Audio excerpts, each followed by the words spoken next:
All right, let's get into it. Part 2 of some of the beauty products that I love so much. I buy several at a time. We're going to start off with my favorite bronzer of all time. I feel like this bronzer is slept on. I feel like the whole brand is slept on. I'm hearing a little bit more about it because they have a really good setting spray as well. But the Splendor bronzer from Makeup Revolution, I use deep on a regular day, like if I don't want to do too much. But when I want that snatched look, that's when I use dark. I have about 4 or 5 of these laying around, and they're actually really affordable.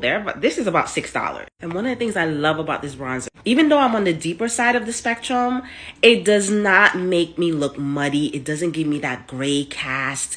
It just gives me that glow. They have a really good shade range, and it's brown girl friendly. Next up, this is one of my favorite brands. I think everything from this brand is amazing. Everybody talks about the setting spray. Everybody talks about the setting powder. But I don't think people talk about this enough. This is the Turn Up the Base Powder Foundation from One Side. And it works amazing as a setting powder to set your foundations. I use Deep 2, and I have 2 in rotation right now. Now, keeping with the powders, this is one of those products where I try to step out of my comfort zone. I try to do something different, but I always end up coming back. I have 2 of these in rotation right now, and I use Tan. This is the Air Blush Flawless Finish Setting Powder from Charlotte Tilbury. If you know, you know. I ain't gotta do all of that. Y'all know what it is with this. Now, part 1, I told you how much I love Haus Lab, and I still stand on it. But this foundation, I don't feel like it gets enough love. The Sublime Perfection Foundation from Pat McGrath. Let me tell you something about this foundation. When I first bought this, I hated it. I hated this foundation. I'm combination, but I can get oily in my T-zone at times. And if you have the tendency to get oily at times and you're not prepping before you put your makeup on, you're not setting your makeup properly, this can be a disaster. But if you're really taking your time to do your skincare, to prep, to set your makeup properly,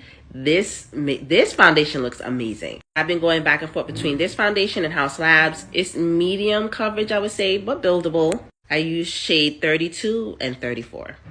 Now, let's talk skin tint. I haven't tried many of them, but out of the ones that I've tried, this one is my favorite. It was actually gifted to me, and then I went back and I bought 3 more. Ami Collet Skin Tint. I have a lot of hyperpigmentation, but I feel like it gives me the coverage that I need. It's very easy to work with. I use shade Deep 1, and I feel like it blends very well. It just has a really nice natural finish. It's great for those days that you want to put something on, but you don't want to do too much. You want to throw some makeup on, but you don't want to look like you're wearing makeup. This is your girl right here. So tell me some of the products that you guys are using that you guys are loving right now.